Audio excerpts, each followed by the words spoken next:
আন্তর্জাতিক গণতন্ত্র দিবস উপলক্ষে মঙ্গলবার দুপুর 2:30টায় নয়াপল্টনে দলের কেন্দ্রীয় কার্যালয়ের সামনে সমাবেশ করবে বিএনপি। সমাবেশ থেকে দলের ভারপ্রাপ্ত চেয়ারম্যান নেতাকর্মীদের উদ্দেশ্যে দেশ পুনর্গঠনে নতুন বার্তা দেবেন বলে জানিয়েছেন বিএনপি নেতাকর্মীরা।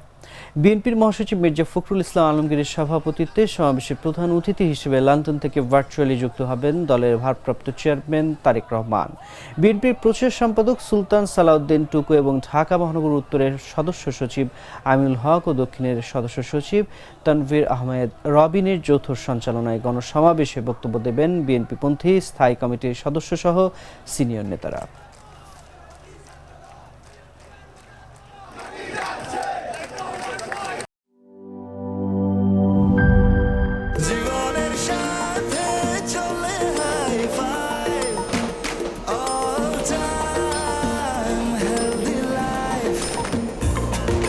জার্নিতে স্বাস্থ্যকর all time family cake, all time healthy life.